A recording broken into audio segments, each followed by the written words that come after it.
तो आज हम बात करने वाले हैं रेवोल्यूशन ऑफ 1857 और इसके पीछे किन किन कारकों ने किस तरह से क्या क्या अपना काम किया, किस तरह इसको इतना व्यापक बनाया, इसके बारे में हम आज चर्चा करेंगे। तो सबसे पहले इसके पीछे कुछ महत्वपूर्ण कारक थे, आइए देखते हैं क्या थे। सबसे पहला जो आता है वह है आर्थिक कारण।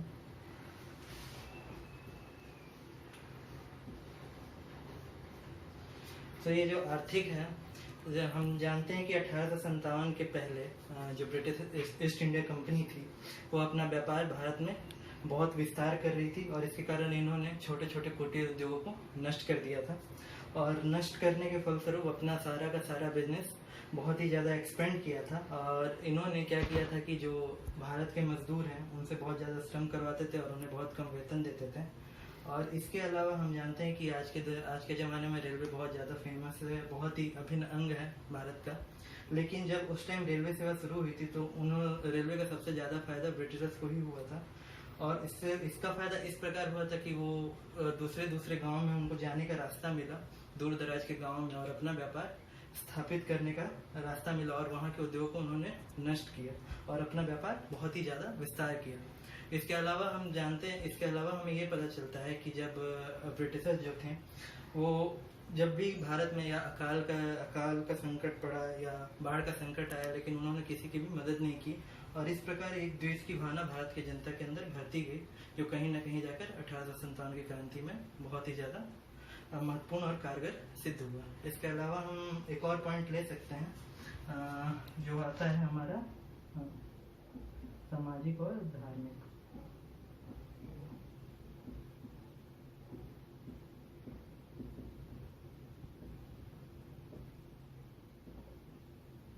ये सामाजिक और धार्मिक जो था, ये सामाजिक और धार्मिक से हमें पता चलता है कि जो ब्रिटिशर्स थे वो बहुत ही ज़्यादा काले गोरे का भेदभाव रखते थे और समाज में अपने से सबको बहुत ही छोटा समझते थे, खासकर भारतीय संप्रदाय के लोगों को। और जो भी हिंदू मुसलमान या अलग अलग जाति के लोग होते थे उनको बहुत ही तुच्छ नज़रों से देखते थे। और जैसा कि कंपनी में जो लोग कार्यरत थे, कोई किसी पद पर कोई अधिकारी था तो जो छोटे पदों पर थे अगर वो ईसाई धर्म को एक्सेप्ट कर लेते थे तो उनका प्रमोशन कर दिया जाता था। लेकिन अगर कोई हिंदू धर्म या किसी और भी संप्रदाय का आदमी रहता था, अगर वह ईसाई धर्म को एक्सेप्ट नहीं करता था तो उसकी पदोन्नति नहीं होती थी और उसको तरह तरह से बहुत ही ज़्यादा तकलीफ़ों का सामना करना पड़ता था, जो कि आगे चल के बहुत ही ज़्यादा दुखदायी हुआ और कहीं ना कहीं यह भी एक कारगर सिद्ध हुआ, जो कि 1857 की क्रांति में एक चिंगारी की तरह उठा था। इसके अलावा हम और टॉपिक ले सकते हैं जैसा कि राजनीतिक।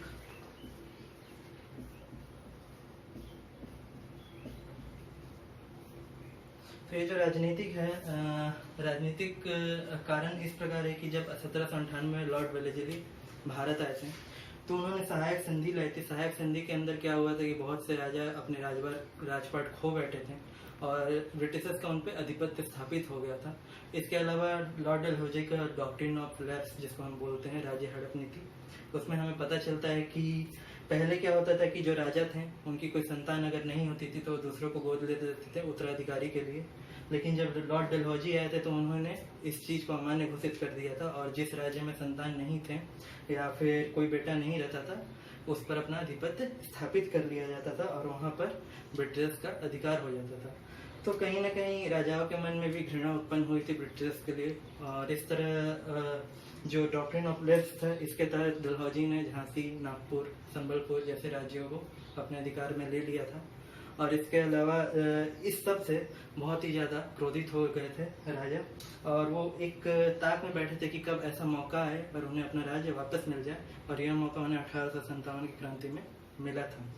इसके अलावा हम और एक पॉइंट ले सकते हैं जो आएगा, जिसको आप बोल सकते हैं प्रशासनिक।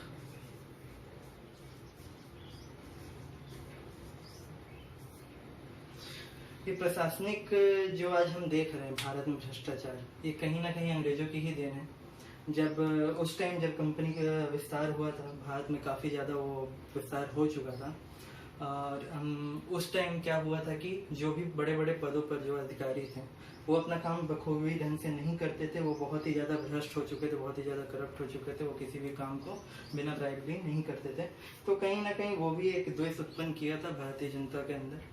कि इन्हें किसी न किसी तरीके से तो यहाँ से हटाना ही है। और इसके अलावा और एक ले सकते हैं कि सिपाहियों के अंदर असंतोष की भावना।